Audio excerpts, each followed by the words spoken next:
Si Roman Canto ay isang professional na boksingero. Palayaw hitman, taga San Antonio, Barotac Viejo, Iloilo City, Pilipinas. Professional boxing record, nakapagtala mahigit 36 fight. Former PBF featherweight champion. Pinakamagandang exposure niya lumaban sa bansang United States of America, USA. Kontra Anthony Saldivar noong Hulyo, 6/2024, ginanap sa Toyota Arena in Tarion, California, USA.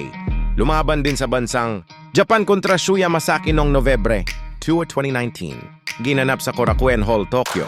Japan lumaban din sa bansang China kontra Jiang Lu. Noong January 18, 2019, ginanap sa Wansheng Binjiang RD venue, Chingching, China. Lumaban din sa bansang Thailand kontra Kampi Fayom noong December 2017. Ginanap sa Swamlom Night Bazaar, Ratchathapusek, Bangkok, Thailand. Lumaban din sa bansang Australia kontra Tiggy Doheny noong September 19, 2014, ginanap sa Otimo House Denham Court, New South Wales. Australia, si Canto bago naging professional. Lumalaban muna siya ng mga amateur boxing competition sa iba't ibang torneo ng Pilipinas. Lumaban sa palarong pambansa at naging national team sa Pilipinas. At nakapag-uwi din ito ng mga gintong medalya at naging team. Insider din siya sa team ni Onyok Velasco, kalaunan naging professional boxer si Canto. Si Roman Canto ay isang simpleng boksingero nagmula sa probinsya ng Iloilo na kilala sa bansag na Hitman.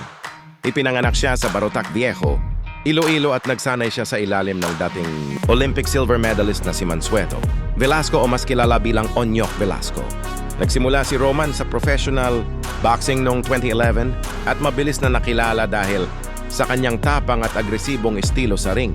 Sa kanyang mga unang laban, sunod-sunod ang kanyang panalo laban kina Joxan Nemeno at Mark Joseph Costa, Jonel Bourbon, Jonathan Ligas, Angelito, Maren Robel Logart, Ryan Soliveres. Kahit hindi naging madali ang kanyang karera, lumaban siya sa iba't ibang bansa tulad ng Japan, Thailand, Australia, China, at Estados Unidos laban sa mas kilalang mga boksingero.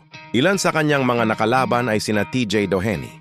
Kahit maraming mahihirap na laban, ipinakita niya ang tibay at determinasyon ng isang Pilipinong mandirigma.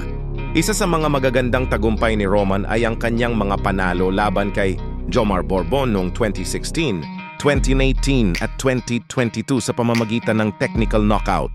Nakilala rin siya bilang isa sa mga aktibong journeyman fighters ng Pilipinas na handang sumaba kahit saan para sa oportunidad at pangarap.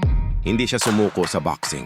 Patuloy siyang lumaban upang suportahan ang kanyang pamilya at ipakita ang kanyang pagmamahal sa sport. Ang kanyang kwento ay simbolo ng tiyaga, sakripisyo at tapang ng mga Pilipinong boksingero na patuloy na nangangarap. Sa loob ng ring lumalaban para sa sarili, para sa pamilya at higit sa lahat, lumalaban para sa bayan ng Barotac, Iloilo, ang Hitman ng Pilipinas, Augusto 6, 2011.